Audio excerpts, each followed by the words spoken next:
ఓం శాంతి. ఈరోజు అవ్యక్త మురళి బాబా ఏం చెప్తున్నారు అంటే, ఆత్మిక ప్రేమ మూర్తిగా అయి శిక్షణ మరియు సహయోగాలను జతలో ఇవ్వాలి. విశేషంగా ఈరోజు మధుబన్ నివాసి సోదరి సోదరులతో కలయిక. ఈరోజు ప్రేమ సాగరుడైన బాబ్దాదా తన మాస్టర్ జ్ఞాన సాగరులైన పిల్లలతో మిలనం చేస్తున్నారు. ఈ పరమాత్మ ప్రేమ అనేది పిల్లల పాలనకు ఆధారం. ఎలాగైతే బ్రాహ్మణ జీవితానికి పరమాత్మ ప్రేమ ఆధారమో, అలా బ్రాహ్మణ సంఘటనకు ఆధారము ఆత్మిక ప్రేమ. ఈ ఆత్మిక ప్రేమను పిల్లలైన మనమే అనుభవం చేయగలము. ఈరోజు విశ్వంలోని ఆత్మలు ఈ సత్యమైన నిస్వార్థమైన ఆత్మిక పరమాత్మ ప్రేమ కొరకు దాహంతో ఉన్నారు. ఇలాంటి సత్యమైన ప్రేమ బ్రాహ్మణ ఆత్మలైన మనకు తప్ప మరెవరికి ప్రాప్తించదు. దాహంతో ఉన్న ఆత్మల దాహాన్ని తీర్చేటువంటి మనము ప్రతి సమయం పరమాత్మ ప్రేమ లేక ఆత్మిక ప్రేమలో ఇమిడి ఉన్నట్లు అనుభవం చేస్తున్నారా? ప్రేమను ఇచ్చే దాతగా లేక దేవతగా సదా ఉంటున్నారా? నడుస్తూ తిరుగుతూ ఆత్మిక ప్రేమ యొక్క వృత్తి, దృష్టి, మాటలు, సంబంధ సంపర్కము అనగా కర్మను అనుభవం చేస్తున్నారా? ఎలాంటి ఆత్మలైనా కానీ వారి పట్ల బ్రాహ్మణుల సహజ వృత్తి, బ్రాహ్మణుల స్వభావము తయారు చేసుకోవాల్సి వస్తుందా లేక తయారైందా? తండ్రిని మరియు తల్లిని అనుసరించండి. మన బ్రాహ్మణ జన్మ యొక్క ఆది సమయాన్ని గుర్తు చేసుకోండి. రకరకాల స్వభావాలు కలిగిన వారు తండ్రి వారిగా అయ్యారు. ప్రేమ సాగరుడైన తండ్రి ప్రేమ సాగర స్వరూపం యొక్క ఒకే ఒక అనాది స్వభావం ద్వారా అందరినీ తన వారిగా చేసుకున్నారు కదా. ఒకవేళ మీ అందరి రకరకాల స్వభావాలు చూసి ఉంటే తన వారిగా చేసుకునేవారా? కనుక నా స్వభావం ఏది అని స్వయాన్ని ప్రశ్నించుకోవాలి. ఎవరికైనా ఏదైనా బలహీన స్వభావం ఉన్నా వాస్తవానికి బ్రాహ్మణ జీవితం యొక్క సహజ స్వభావం మాస్టర్ ప్రేమ సాగరులు. ప్రేమ అనేది రాయిని కూడా నీరుగా చేస్తుందని ప్రపంచంలోని వారు కూడా అంటారు. అన్న ఓం శాంతి అన్న. ఈరోజు మధువనం వారికి విశేషమైన అవకాశం లభించింది. ఇది గోల్డెన్ ఛాన్స్ కదా. మంచిది. ఈ గోల్డెన్ ఛాన్స్కు రిటర్న్ ఏమిస్తారు అని బాబా అడుగుతున్నారు. చాలా ఉమంగ ఉత్సాహాలతో ఈ అవకాశాన్ని తీసుకున్నాము. క్రింద కూర్చున్న వారు కూడా మధువన నివాసులే. మధువన్ నివాసి సోదరి సోదరులు కాకుండా మిగిలిన వారందరూ పాండవ భవనంలో మురళి వింటున్నారు.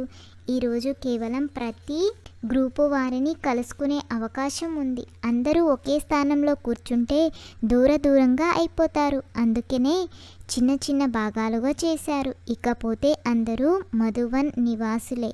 సెంటర్లో ఉండే వారి పర్మనెంట్ అడ్రస్ కూడా మధువనమే కదా. కనుక బ్రాహ్మణులు అంటేనే వారిని పర్మనెంట్ అడ్రస్ మధువనం, ఇల్లు మధువనం, మిగిలినవన్నీ సేవాస్థానాలు. మమ్మల్ని ఈరోజు మధువన నివాసులు నుండి తీసేశారు అని క్రింద కూర్చున్నవారు అనుకోకండి. మీరందరూ మధుబన్ నివాసులే. కేవలం బాబ్దాదా మిమ్మల్ని ఎదురుగా చూడాలి అని అనుకుంటున్నారు. కనుక చిన్న చిన్న గ్రూపులుగా ఉంటే చూడగలరు కదా. ఇప్పుడు కూడా చూడండి. వెనుక కూర్చున్న వారు కూడా అంత స్పష్టంగా కనిపించడం లేదు. దగ్గర కూర్చున్న వారు స్పష్టంగా కనిపిస్తున్నారు. అయితే వెనుక ఉన్నవారు మనసు నుండి దూరంగా లేరు, కింద ఉన్నవారు కూడా మనసు నుండి దూరంగా లేరు. వర్తమాన సమయంలో బాబ్దాదా ఇదే కోరుకుంటున్నారు. వర్తమాన సమయానుసారం లవ్ అండ్ లా యొక్క బ్యాలెన్స్ ఉంచుకోవాల్సి వస్తుంది. కానీ లా మరియు లవ్ యొక్క బ్యాలెన్స్ ఉన్నప్పటికీ అది లా వలె అనిపించరాదు. నియమంలో కూడా ప్రేమ అనుభవం అవ్వాలి. సాకార స్వరూపంలో తండ్రిని చూశారు కదా. నియమంతో పాటు ఎంత ప్రేమను ఇచ్చారంటే ప్రతి ఒక్కరి నోటి నుండి బాబాకు నాపై ప్రేమ ఉంది, వారు నా బాబా అనే మాట వెలువడేది. అరే చింటూ, కేవలం శిక్షణ మాత్రమే ఇవ్వడం కాదు, శిక్షణ మరియు సహయోగాన్ని జతలో ఇవ్వాలి. ఆత్మిక ప్రేమ మూర్తిగా అవ్వడం అంటే ఇదే. కనుక ఈరోజు విశేషంగా బాబ్దాదా ప్రతి బ్రాహ్మణ ఆత్మకు దేశం వారు కానీ విదేశం వారు కానీ నలువైపులా ఉన్న పిల్లలందరికీ ఇదే అండర్లైన్ చేయిస్తున్నారు. ఆత్మిక ప్రేమమూర్తిగా అవ్వండి. అంతేకాక ఆత్మల ఆత్మిక ప్రేమ యొక్క దాహాన్ని తీర్చే దాతగా దేవతగా అవ్వండి. సరేనా? మంచిది.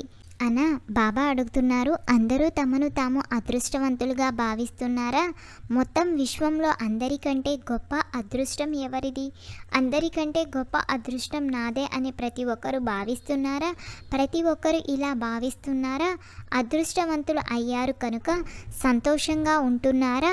సదా సంతోషంగా ఉంటున్నారా? అప్పుడప్పుడు అయితే కాదు కదా. బాబ్దాదా భాగ్య నక్షత్రాన్ని మెరిపించారు కనుక మెరిసే నక్షత్రాన్ని చూస్తూ సంతోషంగా ఉంటున్నారా?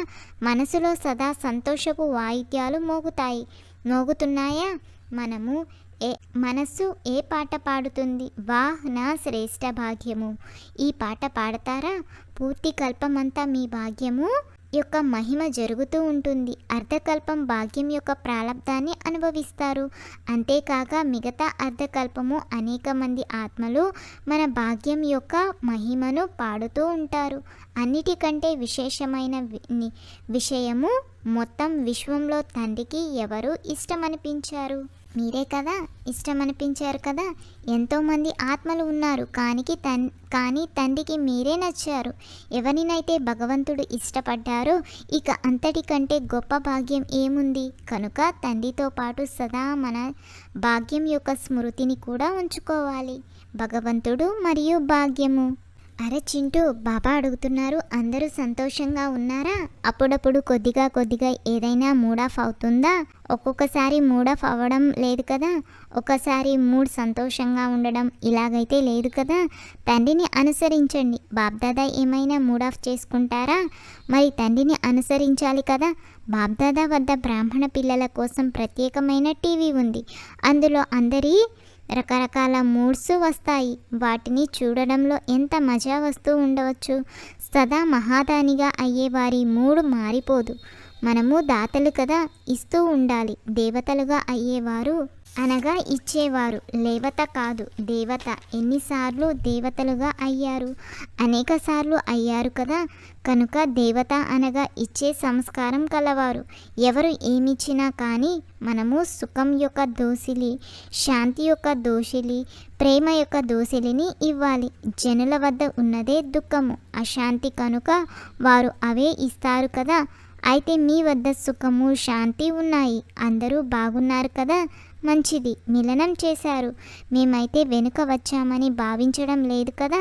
స్పెషల్గా వచ్చారు. మధువనానికి సమీపంగా ఉంటున్నారు. మధువనాన్ని బాగా చుట్టుముట్టారు అన్న బాబా చెప్తున్నారు. శరీరంతో అయితే సేవ చేస్తున్నారు కానీ మనసుతో కూడా సేవ చేస్తూ ఉండండి.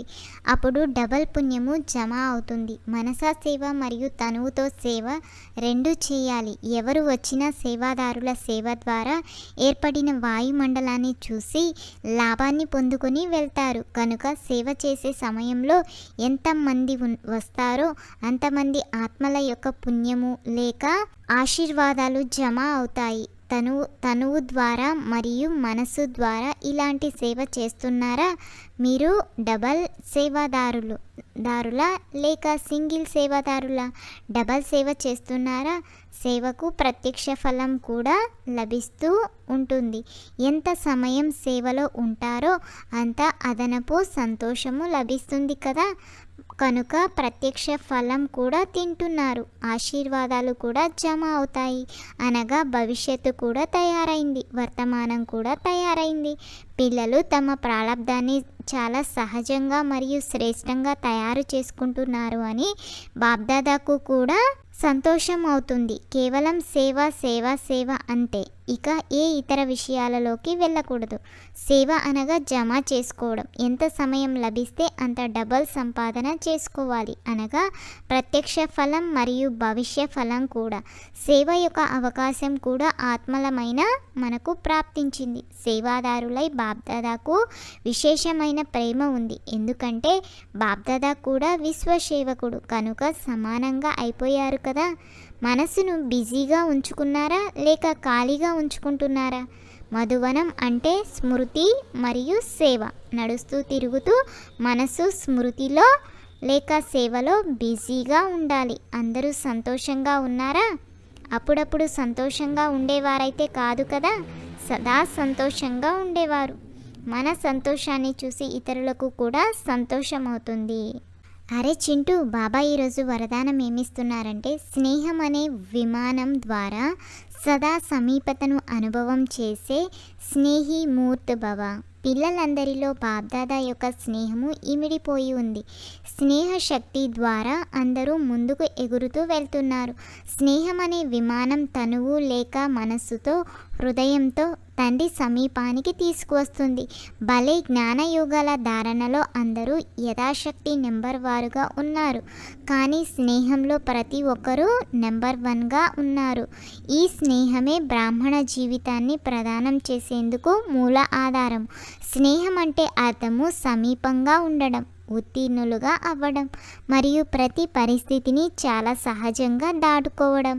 మన దృష్టిలో తండ్రిని ఇముడ్చుకుంటే మాయ యొక్క దృష్టి నుండి రక్షింపబడతాము అని బాబా స్లోగన్ ఇస్తున్నారు. ఈ అన్నదమ్ముల సంభాషణ మీకు కనుక నచ్చినట్లయితే లైక్ చేసి, షేర్ చేసి తప్పకుండా సబ్స్క్రైబ్ చేయండి.